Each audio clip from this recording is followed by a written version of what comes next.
I'm not gonna lie, there are a few experiences in gaming that can make me leave all of my life behind. This is one of them.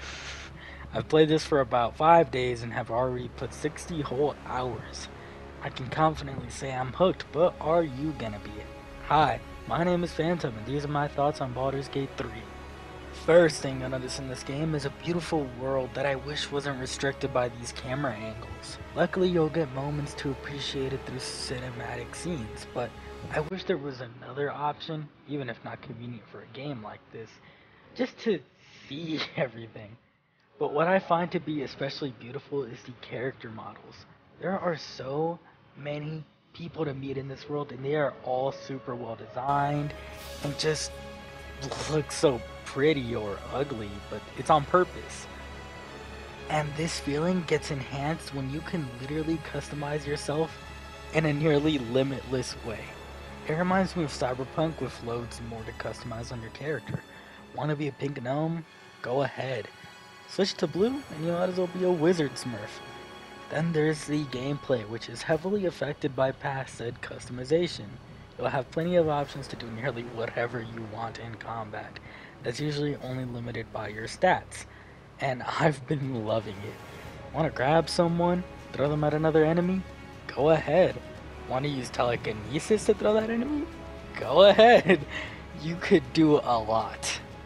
Those feelings are just really enhanced, like all the time. You'll always feel like you could just think of another way to do something. If you ever think, oh, this boss battle is like very difficult, I'm struggling right now, use a strike, maybe they'll fall off a cliff and you're done. It's simple as that. What's funny is that I'm usually not the type of guy to like this type of combat, but it's done in a creative, fun way that makes you think and a lot of times die. I can compare it to something like XCOM 2, and I don't know how to explain that, it just does.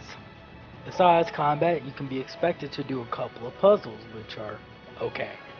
Exploration, which is really fun. Like, you could seriously delve anywhere and have a blast with plenty of side quests that feel like main stories, loot, and world building events that'll come with it. I seriously haven't immersed this much into exploration since Legend of Zelda or Red Dead Redemption 2. It's super creative and super fun. And speaking of being immersed, let's talk about this story. If you thought that because of the amount of choices, this game would start to dismantle and break off into different parts that don't really fit, you'd be wrong. No matter how much I changed of what would have happened, it seems like the game does a good job of separating what you can and can't do, so lots of the major story beats remain similar and still hit you. It's amazing how big this game could really be in such a big space.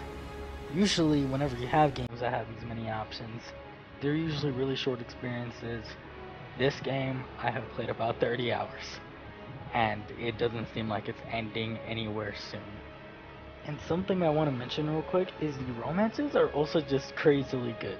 I actually felt like I was talking to a person, not a character, and that's just fantastic.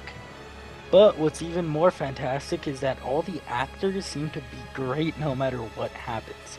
Everyone has lots of roles, dialogues, and I never really could tell that they were the same person.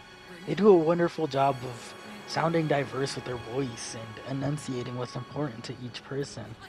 It's just seriously such an outstanding performance from everyone, including a shout out that I want to give to all the companions who seem to have these big relationship commentaries that I absolutely loved throughout the game.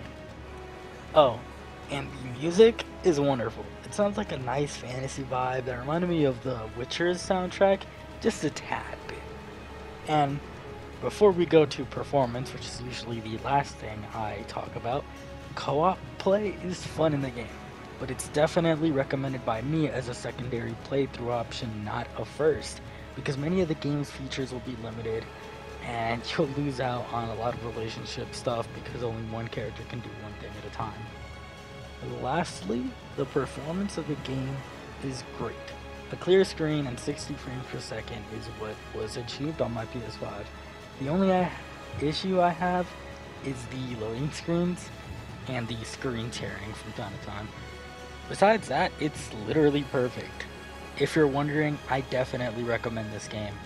If it's not only a game for D&D players, it's a game for anyone who's ever thought, hey, can I do that? And it rewards you for doing so. I give this game a 10 out of 10. A fantastic game with its small fair share of faults, but those are outweighed by its wins. If you want the game, I'll leave a link in the description section. Any questions or concerns will be answered in the comments below. If you enjoyed this review, please drop a like, and if you want more content like this, please subscribe. That's it from me. Thanks for watching and enjoy the rest of your day. Also, keep doing great things. You're good at them. Bye.